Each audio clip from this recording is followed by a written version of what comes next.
Thanks for joining us from the Ohio AgNet Voice You Know It, the News You Trust studio, sponsored by Grain Equipment Company, where innovation meets execution. I'm Dale Minyo. It's a very comfortable 70 degrees outside this morning. Humidity, though, is still at 99%. Well, they wrapped up the crop tour with the results. Here's Dusty Sonnenberg. Dale, we've crunched the numbers, and the 2024 Ohio Crop Tour is in the books. As we take a look at some of the final results, the North Leg overall corn yield for the 2024 Crop Tour was estimated to be 214 bushels per acre. Now, we do use an adjustment factor to normalize things, and with that factor, our prediction is that we'll yield about 192.6 bushels per acre. The soybean estimate in the North Leg was 51 bushels to the acre. Now, in the South Leg, a little bit different numbers. The overall yield for corn in 2024 is estimated to be 189 bushels per acre, but if we use our adjustment factor, probably more like 170 bushels per acre. Now, soybean yield estimates average 58 bushels per acre, so if we take a look sort of comparing the two, we're guessing that in the north, corn is going to do better, and in the south, soybeans will probably yield a little bit better. If we take a look at OSU Extension's estimates that they did with the virtual crop tour, they had an average of 204.7 bushels to the acre for corn, with the 184 using the adjustment factor, and 59 bushels per acre for soybeans. So if you take all those numbers and add them together, we're looking at about a 202 bushel per acre corn crop, or about 182 bushels adjusted appropriately. And for soybeans, probably somewhere between 55 and 56 bushels to the acre. A lot of it is going to depend on how we finish. Obviously, we are still early in August. If we can get some more rains, that's definitely going to make a positive difference, especially in areas where that crop has still got a lot of energy and life to it. The challenge will be in some of the areas that really experience those tough dry conditions and the plants have been shutting down. So there's a lot of fields we saw across the state that could still benefit from some late rains in August, and we will see how things finish out. The 2024 Ohio Crop Tour was sponsored by the Ohio Field Leader. That's a project of the Ohio Soybean Council and your soybean checkoff dollars at work. And thanks, Dusty. And again, all the photos for each of the 24 counties are listed online at ohioagnet.com. Today's weather brought to you by Seed Consultants. Simply better performance online at seedconsultants.com. Here's the forecast. Dry weather dominating in Ohio here as we move forward. I'm Chief Meteorologist Ryan Martin. Let's take a look at that Ohio Ag weather update. Here's what's going on. I think you're going to be telling me in about a week or so that, hey, Ryan, I could really use a rain. I'm not going to be able to give it to you. I'm looking at a solid 10 days to 2 weeks with no precipitation threat whatsoever. Temperatures are going to be climbing through the period, not to super warm levels, but normal to maybe a degree or two below. And we're looking at humidity values, while comfortable to start here, climbing a little bit. The humidity is not going to be as oppressive as maybe what we saw several days this past week, but it is going to be a little bit juicy out there. No organized precipitation at all. I'm not even concerned about pop-up activity over the next 10 days to 2 weeks. I think our next front doesn't show up until the week of the 19th and 20th. So that's going to be interesting to see how we make it through. Crops are looking okay right now, but like I said, about a week from now, most of you will be telling me we really need a rain. Some of you will be telling me that before we get to the end of next week. But it's a dry pattern for sure. Evaporation rates nearly at a maximum every day. I'm meteorologist Ryan Martin. And thanks, Ryan. Back with more after this. Is it time to mow the grass again? Mowing is a routine summer task, but mowing accidents can cause serious injuries. Remember, if you're using a riding mower, never mount or dismount when it's running, and never carry passengers, including children. Always make sure to inspect the terrain for hazards before you get started. As long as the grass keeps growing, we all have to keep mowing. The Safety Tip is brought to you by the Ohio Bureau of Workers' Compensation. Visit bwc.ohio.gov for more summer safety reminders and resources. Did you know soybeans' #1 customer is animal agriculture? That includes Ohio's poultry farms. High-protein soy meal keeps poultry farms thriving. Nationally, Ohio ranks 2nd for egg production and 9th for turkey farming. Plus, Ohio produces 526 million pounds of chicken annually. Now that's a lot of birds, and that's a lot of soybeans. Soybeans, feeding the industry that feeds us. Brought to you by the Ohio Soybean Checkoff.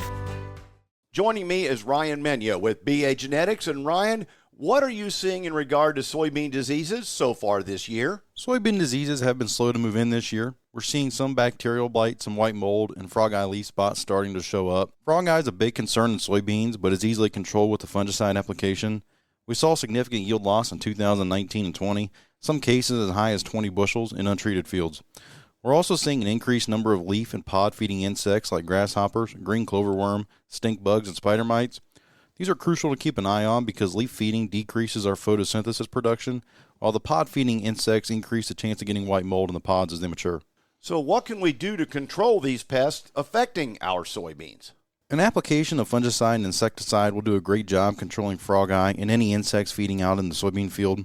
When choosing a fungicide for soybeans, we like any fungicide that has 2 or more modes of action. Strobilurin provides protection against fungal spores germinating and provides an overall increase in plant health. Triazoles provide the curative portion and kills any fungal spores that may have already germinated out in the field. For controlling insects, we're looking for a pyrethroid insecticide to control our leaf and pod feeding insects. If you're having trouble with soybean aphids in particular, be sure to check the label and confirm it is providing control. Ryan, when's the best time to control these soybean diseases and insects? The best time to spray for pests is between R2 and R4, with R3 typically being the most profitable stage. R3 is when there's a 3/16 inch pod at any one of the upper foremost nodes. If you have any questions about when to spray, be sure to contact your BA representative. BA Genetics, real service, real results. In its crop production and World Ag Supply and Demand Estimate report that comes out on Monday, August 12th, USDA will offer new production estimates of corn, soybeans, and wheat based on producer surveys, weather data, and a review of harvested acre data from the Farm Service Agency and Risk Management Agency. For corn, you can't blame inflation on farmers, as December corn is trading near its lowest December prices in over 3.5 years, and cash prices are over $1 a bushel below USDA's estimated production cost. Given the numerous incidents of severe weather, hail, wind damage, and flooding that have occurred since late April, Monday's estimate of harvested corn acres should get plenty of attention and has a chance to trim back the corn production estimate. Dow Jones expects USDA to slightly lower its estimate of world-ending corn stocks, staying similar to where supplies have been in the past 4 years. USDA's 122 million metric ton corn production estimate for Brazil remains suspiciously high, but it's difficult to know what it would take for USDA to lower it as the Safrinha harvest is almost over. In soybeans, November beans prices are trading near their lowest level in over 3.5 years, and cash prices are almost $2 a bushel lower than USDA's production cost estimate for 2024. Once again, futures funds have ridden the trend down and are sitting with 169,679 net shorts in soybeans as of July 30th, not far from the largest short position for funds soybeans have ever seen. Also, analysts surveyed by Dow Jones say the average survey estimate expecting 4.469 billion bushels of soybean production, just above the old record of 4.464 billion bushels from 21-22 season. The survey also expects USDA to estimate yield at 52.5 bushels per acre, assuming 85.1 million harvested acres, down only 200,000 acres from USDA's current estimate. At the time of the June acreage survey, USDA reported 73.3 million acres of soybeans were planted. An estimated 86.1 million acres would eventually be planted. So there's room for a possible surprise in Monday's new estimates. For U.S. new crop ending soybean stocks, Dow Jones surveyed analysts expecting USDA to increase the estimate from 435 million bushels to 472 million bushels, largely a reflection of the higher production estimate. If true, it will still be the highest ending soybean stocks in 5 years.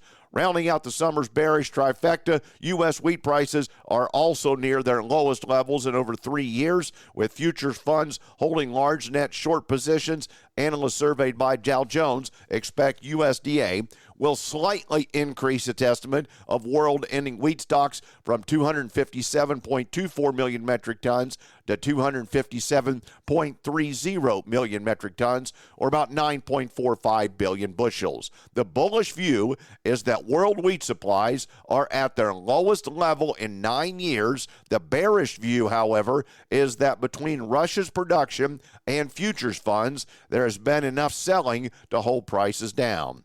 Analysts surveyed by Dow Jones expect USDA to increase its estimate of U.S. wheat production from 2.008 billion bushels to 2.016 billion bushels. But an even higher estimate is possible as winter wheat harvest anecdotes have mentioned big yields, and USDA will have its own field-based yield data to rely on this month. Spring wheat ratings are also especially high in North Dakota and Minnesota and point to a bigger harvest than in recent years. Late Monday, USDA's Farm Service Agency will also release its first estimates of prevented planting acres for 2024. Back with more after this. The Southwest Ohio Corn Growers will be hosting their annual field day Tuesday, August 13th at the Fayette County Airport.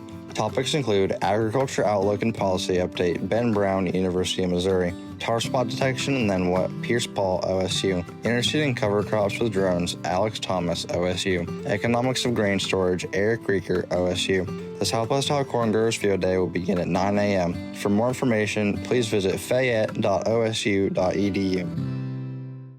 It's time to cut costs. Your Meristem dealer has the keys. Unlock the NPK you already own with new, improved Excavator AMS powered by microbialized technology. Excavator AMS is the first and only all-in-one nutrient release and residue breakdown product with built-in nitrogen, surfactants, and water conditioner. Take cost out of your fertilizer and adjuvant spend now. Unlock nutrition faster with Excavator AMS. Learn more and find a dealer at meristemag.com. Always more bushels for less.